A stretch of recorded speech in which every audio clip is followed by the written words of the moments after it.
A booster shot will start being offered to all adults over 50 across the UK from today. Those eligible include younger adults with health conditions and frontline health and social care workers.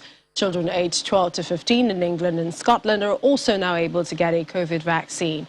The rollout is also beginning in Wales this week, while in Northern Ireland it is likely to be offered from October.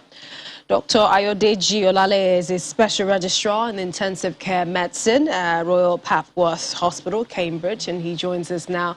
Thank you for joining us on the program. First, what's your take, UK Prime Minister's winter plans to tackle COVID-19? Thank you, Millicent. Good evening. I think the plans are top-notch, to be honest.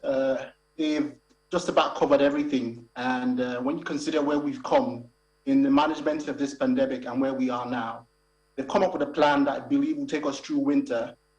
The plan, of course, as you mentioned in your recap, involves the administration of booster vaccines to eligible people, and as well as the introduction of vaccination for the younger people. That is, people now in the age bracket 12 to 15 can start to have vaccines. And our plan is not just about vaccines alone.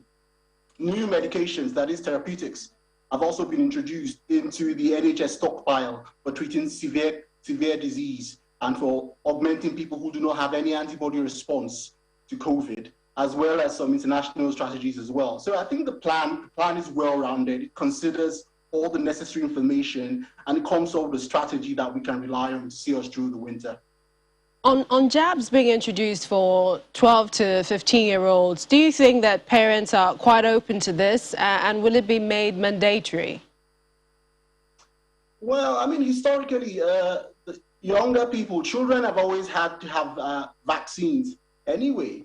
In the UK now, we just have about 5.5 million people, that is above the age of 16, that have not been vaccinated, and that just accounts for about 11% of the population. So that suggests that majority of the people anyway are open to vaccination. So therefore, I expect that these people will be open for their children to have it as well.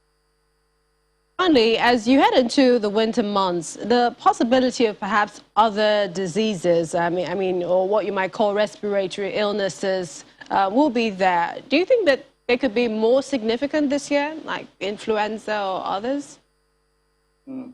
Yes, that possibility does exist, given that in the winter of 2020 to 2021, there was very low incidence of influenza, as you've pointed out.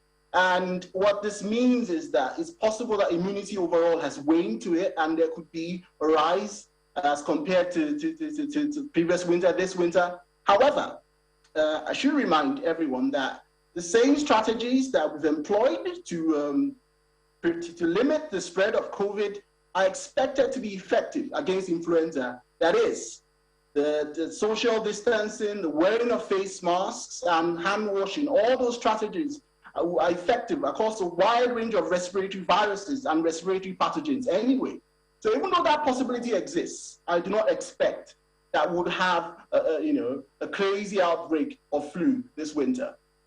All right, Dr. Ayodeji Olale is a specialist registrar in intensive care medicine, joining us from Cambridge. Always a pleasure having you on the program. Thank you.